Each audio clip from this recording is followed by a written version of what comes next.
He was 76 years old, and he sat down across from my desk with his hat in his hands, and he asked me for $30,000. His wife needed care. The roof had gone, and he had, sitting in the walls of the house he was living in, better than $400,000 that belonged to him, free and clear, not a nickel owed on any of it. He had paid that mortgage off 8 years early. He was proud of it, and he had every right to be. And I had to look at that man, whom I had known for 30 years, whose children I had watched grow up, and tell him no. And I want to be very careful about how I say this next part, because it is the whole reason for today's video.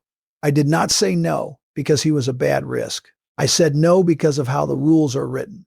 And the very thing he had been proudest of, the thing everybody had told him to do, the thing his own father had told him to do, was the reason I could not help him. My name is Harold Briggs. I spent 43 years inside the same small-town bank in Ohio, from teller to branch manager. And I want to tell you exactly what I am and am not doing today. I am not going to tell you to pay off your house. I am not going to tell you not to.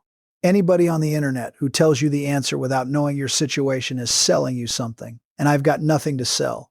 What I'm going to do is give you the one question almost nobody is asked before they write that final check, and the 3 numbers that answer it.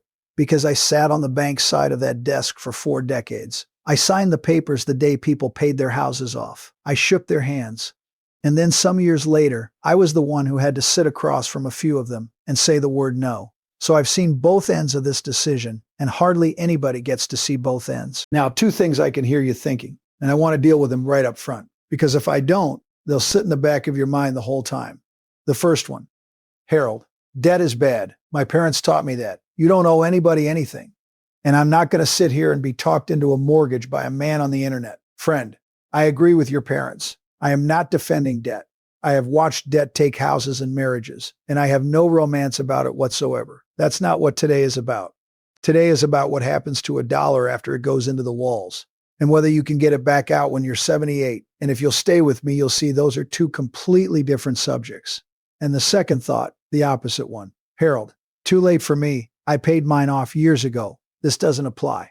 Please stay, because this video might matter more to you than to anybody else watching, and I'm going to give you something specific to do about it near the end. And it isn't a mortgage. So here is the idea, and it's the only one you really need. Equity is not money. Equity is the memory of money. Now let me be precise about that, because I don't want to be cute. Real money, the kind that solves problems, has 3 properties. It is safe. It is liquid, meaning you can get your hands on it in a few days without asking anybody's permission. And it earns something.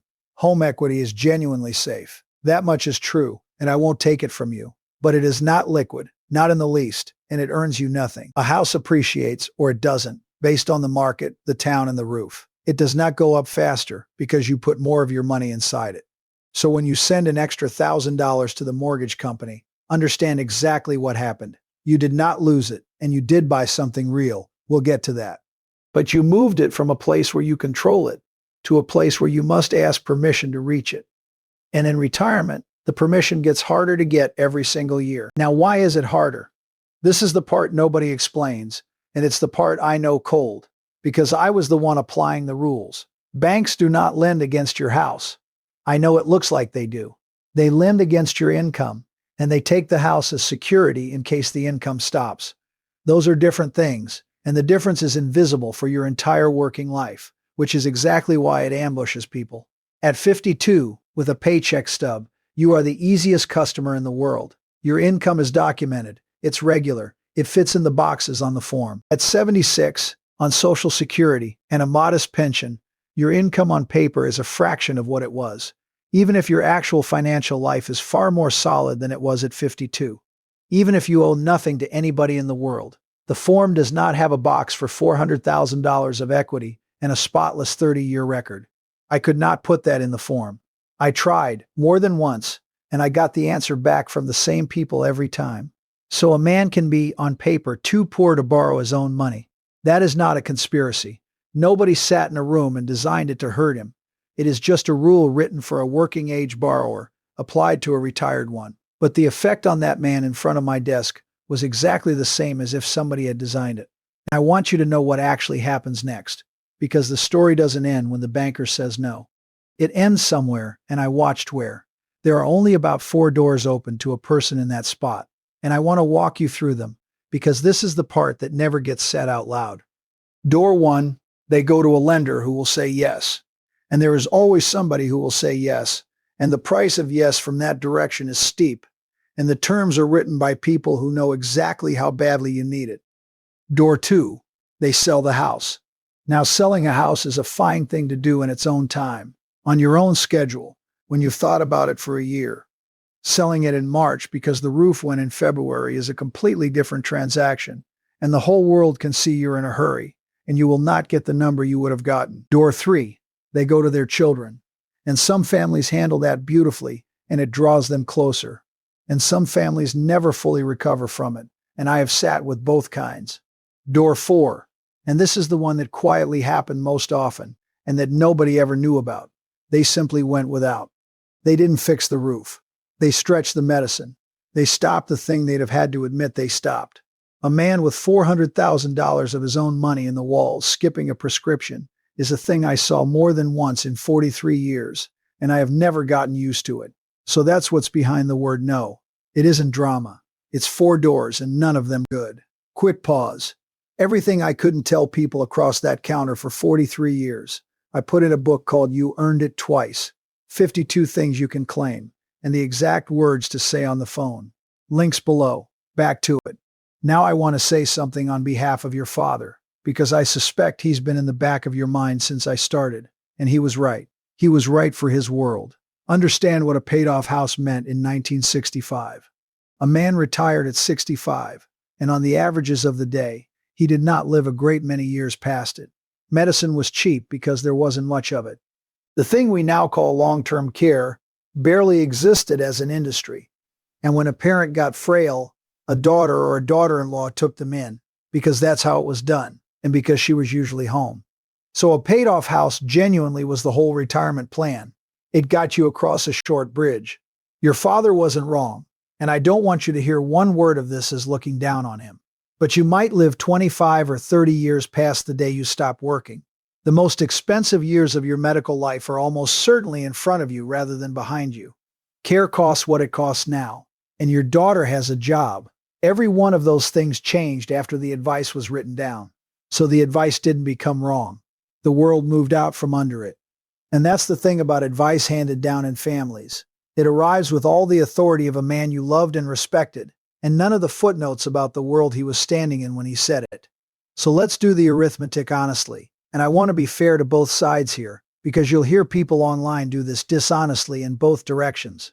When you pay down your mortgage, you earn a real, guaranteed return equal to your interest rate. That is true. If you're carrying 6%, paying it down is like earning 6% with no risk, and there is nothing else in this world that does that safely. I will not pretend otherwise, and anybody who waves that away is not being straight with you. So paying it off buys you something valuable, and it buys you something else that doesn't show up in any spreadsheet, which is sleeping through the night. Do not let anybody sneer at that. I've seen what a mortgage payment does to a person's sleep at 70, and it is not nothing. But here is the other side of the ledger, the side that never gets shown. What it costs you is access, and access has a price too. It just doesn't have a number printed on it, so people treat it as free. It is not free. Ask the man with the hat in his hands. So the honest question is not which one is right.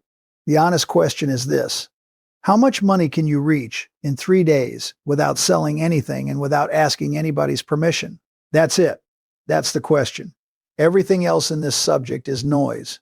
Because if your answer to that is a healthy number, then paying that house off may well be the finest thing you ever do, and you should sleep like a baby.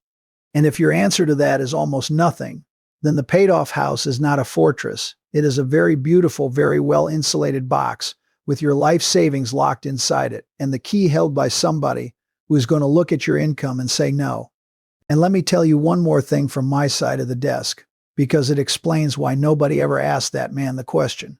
Think about how a mortgage gets sold to you. What does every lender in America advertise?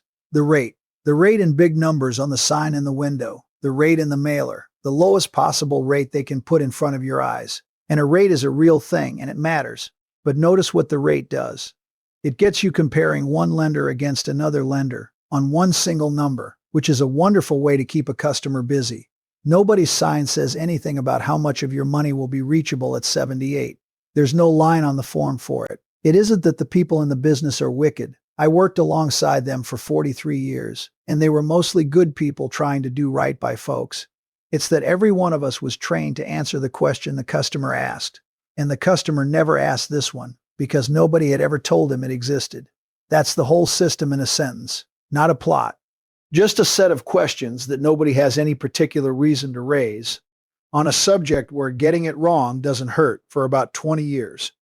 And by the time it hurts, the fellow who could have mentioned it has retired, and the customer is sitting in front of somebody new with his hat in his hands. If that distinction is new to you, do me a favor and hit the like button, because there is somebody in this comment section tonight about to write a check that empties their savings account, and that button is what puts this in front of them first. And subscribe. I put one of these out every single day. Now let me tell you about the other couple, because I promised you I wasn't here to scare you. And the ending of this is a good one. The Kesslers. He worked 31 years at a plant an hour outside town. She did the books for a veterinarian. They came in when he was 64, about a year before he was going to hang it up, and they wanted to talk about paying the house off. And I asked them the question I just asked you. How much can you reach in 3 days? And they didn't know, so we sat down and figured it, and the number came to about 6 weeks of living. And they were surprised, because on paper they'd done everything right. So here's what they did, and understand this was their decision, not my instruction. I just laid the pieces on the table. They kept paying the mortgage for 1 more year, and they built that 6 weeks up to about a year of expenses in a plain savings account they could reach from the teller window. Then, and this is the part I want you to hear, they set up a line of credit against the house while he still had a paycheck, while the form still had a box he fit inside. They didn't draw a dollar on it. It just sat there. And then once all that was standing, they paid the house off, and they did it with a clear conscience. Now, 4 years later, she had a health scare, and it was the expensive kind. And I want to be honest about what happened, because it isn't dramatic. Nothing happened. That's the whole point. They had the cash. They never even touched the line of credit. The money was simply there on a Tuesday when they needed it, and the worst week of their lives was only the worst week of their lives, and not also a financial catastrophe on top of it. And that is the difference between those two families. It is not that one was wise with money and the other was foolish. Both of those men worked hard and paid every bill they ever owed. The difference is that one of them was asked the question in time and the other one wasn't. That's all. And that is the only reason I'm making this video, because being asked the question in time is free, and I can do that for you right now. Here is your week, and it is 3 numbers on 1 sheet of paper. Number 1, add up every dollar you could physically get your hands on within 3 days without selling your house or your car. Checking, savings, a money market, whatever sits in the credit union. Divide that by what a month of your life costs, honestly, with the insurance and the groceries and the medicine in there. That gives you a number in months. Write it down. Most folks I've done this with are startled in both directions. Number 2, look at what your income looks like on paper right now, not what your life looks like, what a form would say. Social Security, pension, any documented distribution. That is what a lender sees. That is the entire picture as far as that form is concerned. Number 3, do you have an open line of credit already established against your home? And if so, when did you last look at whether it's still open? Because they can be reduced or frozen. And people find that out at exactly the wrong moment. And now let me pay off the promise I made you at the start. To those of you who already own your house free and clear and have been sitting there the whole time wondering what any of this has to do with you, here it is. And it is not a mortgage, and it is not a product. It is 1 afternoon of work. Run number 1 anyway. Find out how many months of your life you could cover from the accounts you can actually reach, and know that figure the way you know your own birthday, because you are the group most likely to be asset rich and cash then, without ever having noticed it, precisely because you did the disciplined thing for years. Everything you had went into the house, on purpose, and it worked. Now the only job left is making sure some ordinary Tuesday emergency, a furnace, a car, a hospital parking lot for 3 weeks running, doesn't have to become a decision about the house. For most households, that is a matter of rebuilding a cash cushion out of what used to be the mortgage payment, which you are now, wonderfully, not making. That payment is free money in your budget every month for the rest of your life. Give some of it a job before it quietly disappears into ordinary spending. Because it will. That's what money does when nobody assigns it anything. And then there's a timing rule that comes out of all three, and it's the single most useful thing I learned in 43 years. If you are ever going to want access to the value of your home, arrange it while you still have the income that qualifies you, not when you need the money. Those two moments are almost never the same moment, and the gap between them is where people get hurt. I am not telling you to open a line of credit. A line of credit is a debt. The rate on it usually moves, and the lender can change the terms on you. And for plenty of households, the right answer is not to have one at all. I'm telling you that the door is open while you're working, and it gets harder to open afterward.